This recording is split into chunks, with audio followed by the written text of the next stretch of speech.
I always knew that I had something, but I wasn't quite sure what it was.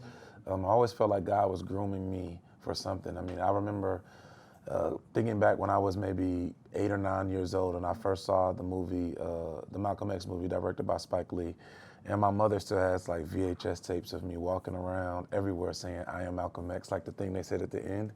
I watched that movie when I was a kid probably 50 times. And I didn't know what I liked about it so much, but I just really enjoyed it. And, lo and behold, it was for like kind of what I'm doing now. So public speaking is something I've been doing for a very long time, but you never know what God has in store for you. I never would have thought that I would be living in Virginia. I never thought that I would be a college professor, but I never thought I would be elected official. But, here you go and here we are and we're doing what we do. For me, it's not ever about whether or not I get elected to another office. In my time serving, I want to make sure I do what's right. And the right thing to do was to push the effort to remove these statues. So that was kind of the thought behind it. It did almost cost me everything. I mean, people literally tried to have me fired from my job, have me removed from the State Board of Education. They wanted to have me removed from the City Council. And all of those things, I think, were God yielding and guiding me to a path that led me here. So even in the midst of what I thought was absolute chaos and turmoil, I still was able to be able to finish my doctorate here at Virginia State University, subsequently started a new school in Richmond serving as the Dean of Students, which then led to me being able to become an adjunct at Virginia State, which then led to me becoming a full-time professor, and then literally in a year and a half becoming the department chair of the political science department.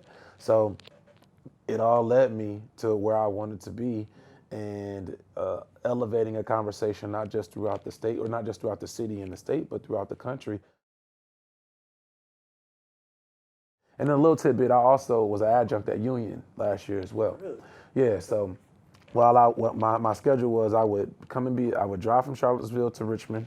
I would do a half day as the dean at the alternative school, come in, teach 2 classes on Tuesdays and Thursdays here at State, and then I would teach 1 class at Union at 6 o'clock in the evenings. I would teach the same political science class. So I had the opportunity to be at both State and Union, and it was just building my capacity, getting an experience with different folks, and got a chance to get to know President Lucas while already having a relationship with President Abdullah, and it's made me, in my opinion, a better professor. Just learning different students, learning different atmospheres, and enjoying the ride. So again, if all that stuff didn't happen in Charlottesville, with people trying to get me fired from my job and all this other stuff, I wouldn't have been able to finish my doctorate. I wouldn't have been able to get the dean job in Richmond. I then wouldn't have been able to start adjuncting at VSU and VUU, and then subsequently, that's all what led me here. So again, your trials can really be your blessings. Just depends on how you look at it. If Dr. King can literally live and walk around with a less than 25% approval rating at the time of his death and still persevere and press on, then I can live through this. Because 8 out of the 10 people who walk up to me normally tell me thank you. They're very appreciative. They want to give me hugs. They want to take pictures. So things aren't really bad.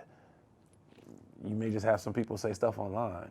And if that's the price of having to push forward with this, and my family and I, we paid a tremendous price. We've made a great deal of sacrifice, but that is what God called for our family to do. That's not for everyone to do. And if that's what I'm made to do, then let's do it.